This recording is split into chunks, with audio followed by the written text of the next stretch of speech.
Welcome back to my YouTube channel guys. What is your sleep cycle? સુવાની તમારી કઈ cycle છે? તમને 4 એક્ઝામ્પલ આપો, એમાંથી તમારી કઈ સાયકલ છે એ મને જણાવજો. ઘણા લોકો સાંજે વહેલા સૂઈ જતા હોય છે અને સવારે વહેલા ઉઠી જતા હોય છે.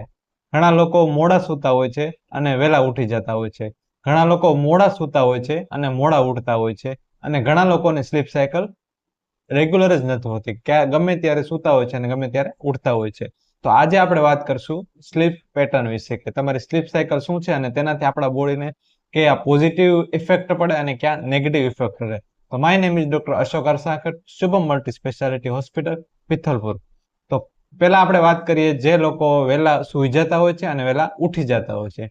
તો જ્યારે બી જનરલી આપણે 7 થી 8 કલાકની નીંદર લેવાની હોય છે પર ડે.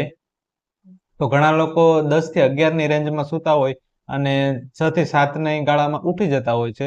તો એ 7 થી 8 કલાકની નીંદર લેતા હોય છે. તો તેના માટે બરોબર કહેવાય, કારણ કે આખી આપણી બોડી છે તે સર્કાડિયમ રિધમ ઉપર કામ કરતી હોય છે. સર્કાડિયમ રિધમ એટલે શું? તો કે જ્યારે બી જે સમયે જે હોર્મોન રિલીઝ થતા હોય છે અને એ રિલીઝ સાથે આપણે આપણી દિનચર્યા કરીએ તો એ વધારે ઇફેક્ટ આપી હોય છે અને આપણને પોઝિટિવ રિઝલ્ટ મળતા હોય છે. કેવા પોઝિટિવ રિઝલ્ટ?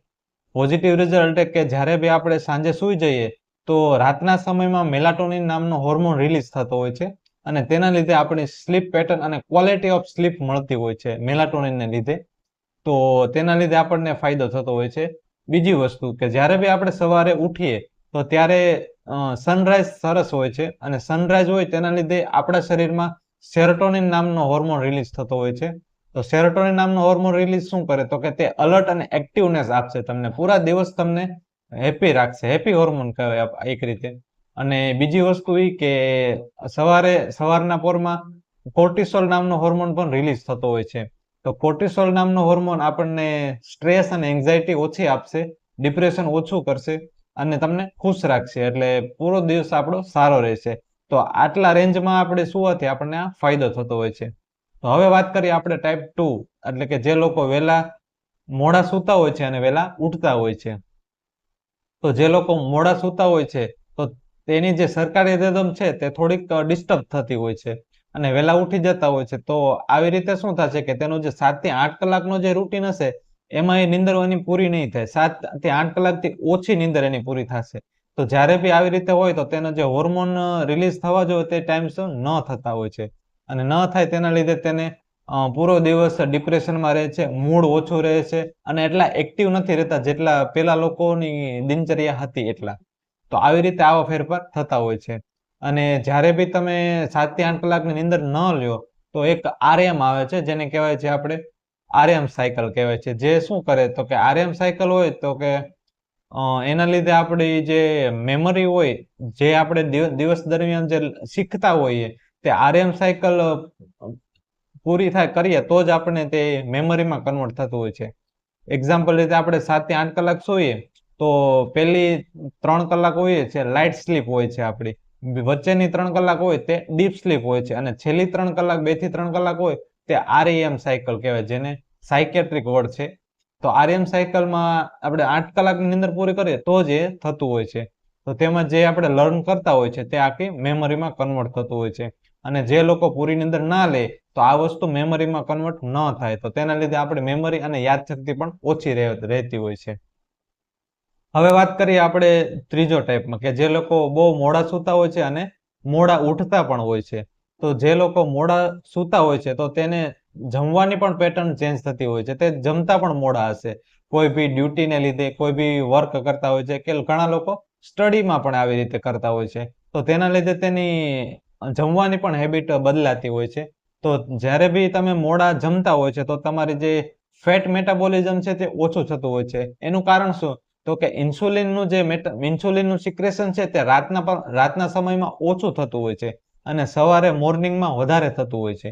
તો રાતે તમે મોડા જમશો તો ઇન્સ્યુલિન ઓછું સિક્રેશન થશે, તો જે બી ગ્લુકોઝ મેટાબોલિઝમ થવું જોઈએ એ નહીં થાય અને તેના લીધે ગ્લુકોઝ વધવા લાગશે અને તેના લીધે તમારે ઓબેસિટી થવાનું શક્યતા વધારે રહે છે. એટલે કે મોટાપણું આવવાની શક્યતા રહે છે. હવે મોટાપણું જ્યારે આવતું હોય તો તેની સાથે ડાયાબિટીસ, બીપી, થાઇરોઇડ, કોલેસ્ટ્રોલ, આવા બધા રોગો થવાની શક્યતા વધારે રહેતી હોય છે. એટલે સ્લીપ પેટર્ન પણ ચેન્જ થતી હોય છે અને જમવાની પણ હેબિટ બદલાતી હોય છે.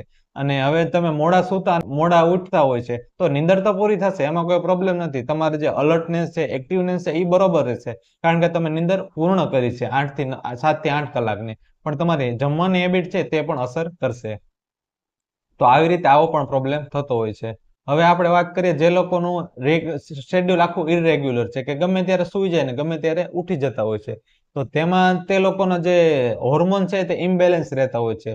ક્યારેક બહુ વધારે વધી જતા હોય છે અને ક્યારેક બહુ ઓછા વધી જતા હોય છે. તો જ્યારે બી આવી રીતે ઇમ્બેલેન્સ હોય તો કોર્ટિસોલ નામનો હોર્મોન તે વધારે પિકઅપ પકડી લેતો હોય છે. તો તેના લીધે પેશન્ટને એન્ઝાયટી અને ડિપ્રેશન થવાના ચાન્સ વધારે રહે છે.